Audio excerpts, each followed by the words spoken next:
Muy buenas tardes a todos y bienvenidos a otro vídeo de mecánica de fluidos. Vamos a hacer una introducción al concepto de campo de velocidad de un fluido. El campo de velocidad es una ecuación que te permite obtener la velocidad en un determinado punto, es decir, según una posición x, y, z de la velocidad del fluido.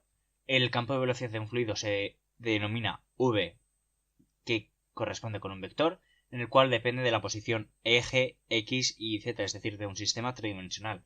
Cada componente x y z la representaremos con el vector y, con el vector j y con el vector k.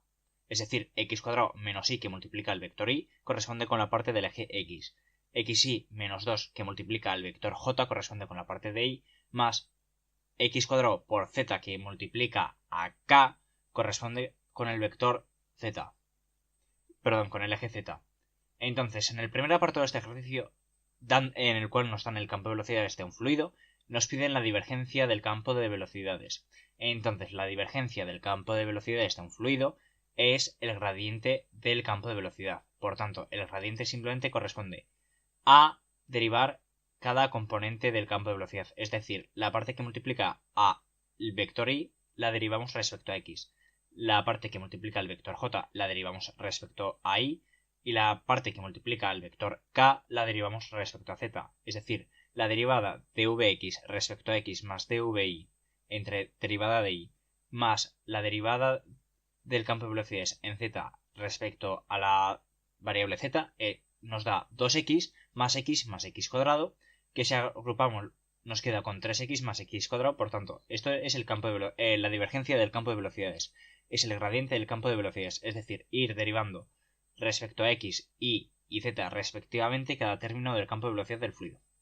En el apartado B nos piden calcular la vorticidad o rotacionalidad de este fluido. Entonces, la vorticidad se denomina como el término W. W, que es la vorticidad, corresponde al producto vectorial entre el gradiente por el campo de velocidades. Al ser un producto vectorial, tenemos que hacer el determinante. Por tanto, ponemos aquí el vector y, el vector j, el vector k. Para el vector y derivamos respecto a x, para el vector j derivamos respecto a y para el vector k derivamos respecto a z. Y a continuación aquí ponemos dentro del campo de velocidades lo que multiplica al vector y, que es x cuadrado menos 1, lo que multiplica al vector j, que es xy menos 2, y lo que multiplica al vector k, que es x cuadrado por z. Entonces, esto es un determinante, simplemente lo resolvemos como hemos visto en matemáticas. Por tanto, resolviendo el determinante obtenemos la vorticidad, que es la derivada parcial de x cuadrado z respecto a y menos la derivada parcial respecto a z de xy menos 2. Este es el primer término. El segundo término es la derivada parcial respecto a z de x cuadrado menos 1 menos la derivada parcial respecto a x de x cuadrado por z. Y el otro término es la derivada parcial respecto a x de xy menos 2 menos la derivada parcial respecto a y de x cuadrado menos 1. Por tanto, la vorticidad nos acaba quedando que el primer término es un 0, que el siguiente término es menos 2xz y que el tercer término es y. Por tanto, esto multiplica a y, esto multiplica a j y esto multiplica a k. Por tanto, nos acaba quedando menos 2xz multiplicando a j al vector j más el término y que multiplica el vector k. Vale, y ahora en el apartado C nos piden calcular si es un flujo, si el flujo es irrotacional en algún punto.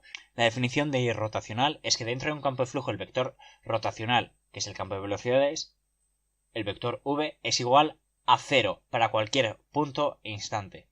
Por tanto, w, que habíamos definido como la vorticidad, ha de ser nulo, es decir, 0, 0, 0. Por tanto, como recordamos que el gradiente producto vectorial por el campo de velocidades es igual a 0, que esto coincide con la vorticidad ha de ser los tres términos 0. Por tanto, si recordamos la vorticidad del apartado anterior, tenemos el primer término y es 0, pero no son 0 el segundo y el tercer término. Por tanto, para que este término sea 0, y ha de ser 0 o x y z han de ser 0, que es lo que expresamos en estas condiciones. Z ha de ser igual a y, que es 0, o x es igual a y, que es 0. Por tanto, estas son las principales condiciones para que el flujo sea irrotacional. Y con esto hemos terminado el ejercicio. Hasta luego.